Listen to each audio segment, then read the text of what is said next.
his team in the locker room. But whatever he said, Miles, it worked because they've come out.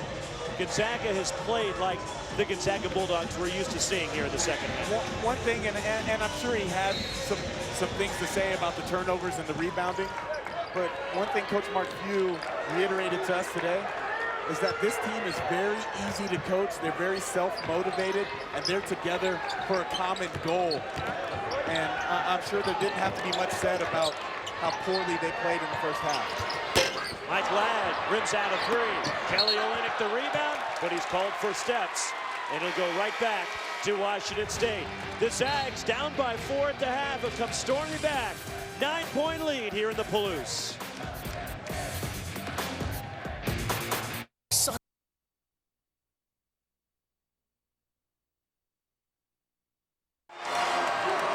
Gonzaga up by 9 on Washington State. 10th ranked Zags looking for their first 9-0 start in school history.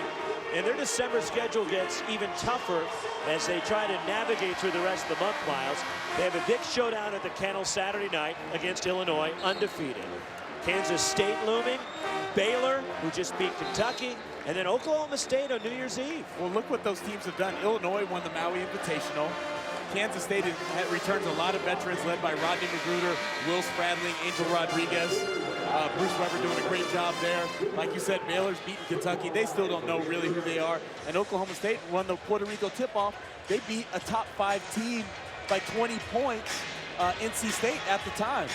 Marcus Smart, one of the best players in the country, regardless of class, running the show there for Travis Ford. And en route to Gonzaga's 8-0 start, they were winners in Orlando at the Old Spice Classic. Yeah, but we talked to Coach Few at length today about his scheduling, and he just said it helps his teams for getting into the NCAA tournament. If they're ever on the bubble, they play great teams, they win those games. It helps with seeding, and when they're recruiting, kids want to play in big games against big-time teams, and that's what Mark Few brings to the table for Gonzaga every year.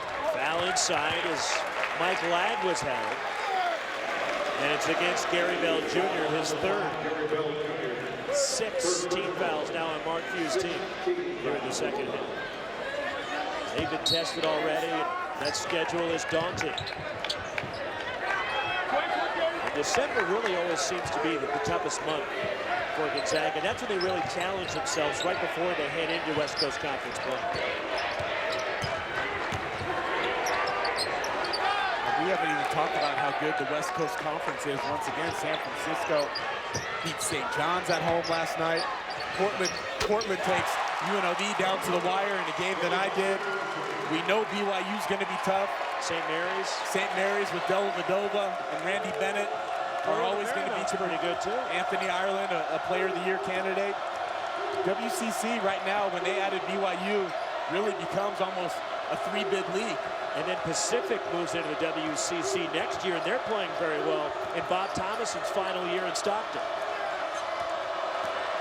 25 seasons as the head coach of the Tigers. Evan Pangos open for a 3. Rebound, Washington State, Mike Ladd.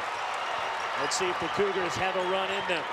Down 7 midway through the second half here in Pullman. Large crowd, a lot of energy and excitement in this building tonight. DJ Shelton muscles it up. And it's tipped out to David Stockton. Gets tripped up, Cougars take it back. Devontae Lacey, alley-oop! Hammer time, DJ Shelton.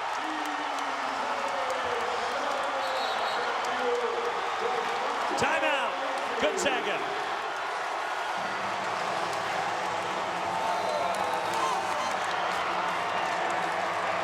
Roxy, that's a big time play here.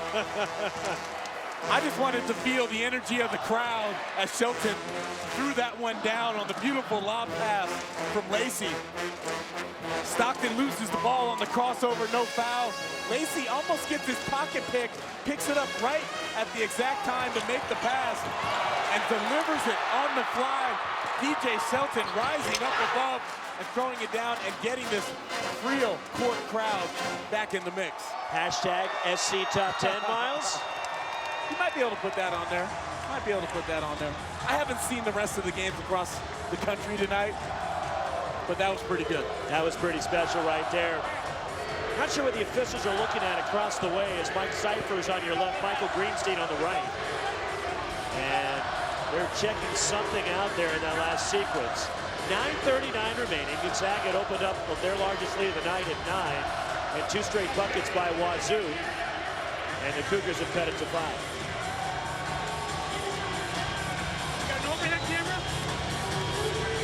Washington State trying to ride the wave of emotion here inside Friel Court at Beasley Coliseum. A lot of Gonzaga fans have made the trek down from Spokane.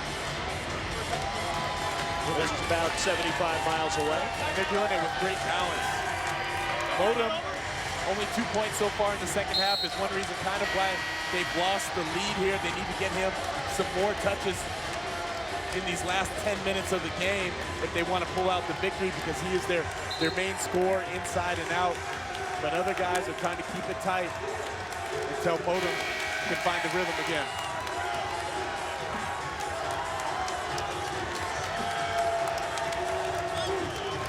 The officials got clarification from Tommy Nunez, one of the officials here. They were trying to see if there was an elbow thrown during a sequence there, but the officials did not see anything that warranted any action taken. That's what they were checking the monitor for. Now, one thing, Roxy, you notice that's a lot different than college and the NBA. Gonzaga ran 2 straight high ball screen sets, scored on both of them. Why not go back to it again? You got the same, pretty much the same personnel in there. Run that set again until Washington State figures out how to stop it. If it ain't broke, don't fix it. That's exactly right. Go right back to that open set. Put Olynyk. Let Stockton run that high pick and roll with Olynyk. Roll into the basket. Let Pango shape up from behind. Tipped in by Kelly Olynyk. Or go to your all-conference guy and Elias Harris drive to the basket and let the 7-footer clean it up for you. Olynyk with 12 all in the second half. Little zone look from Gonzaga now.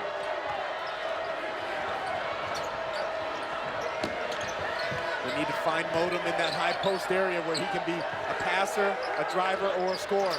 Vernick Drew long on a 3.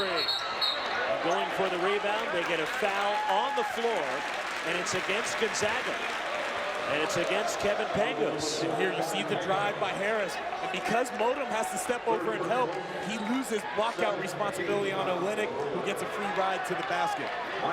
3rd personal on Pangos. And Washington State now in the bonus, a 1-and-1 for Mike Ladd. Now 1 of 2 at the line tonight. He'll get the bonus. Ladd, a redshirt senior from Seattle, Washington. Went to one of the powerhouse high schools in Rainier Beach. Some elite players out of there: Jamal Crawford, Doug Christie, Nate Robinson, Terrence Williams. Big-time pickup games at Rainier Beach during the summertime. And Ladd had a rough season here last year. Played with a right thumb injury the entire year. A lot of pain, tried to fight through it. Elias Harris.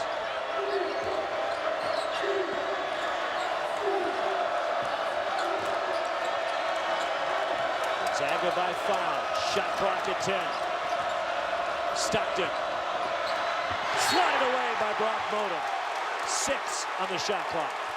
I almost feel they were too unselfish on that possession. When Stockton was probing, the defense kicked it out to Harris, who's a more than capable 3-point shooter. Modem does a great job of just using his length to make the play defensively. Harris hits the open 3. Like I just said, he's more than capable of knocking down threes. Only 20% this year. Scouting report was to back off him, and he makes him pay. 21 for Elias Harris. Gonzaga has built the lead back up to 8.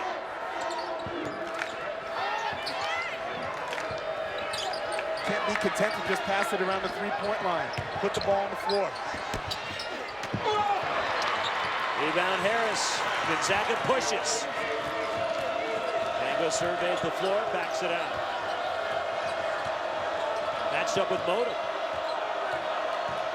Looking high-low.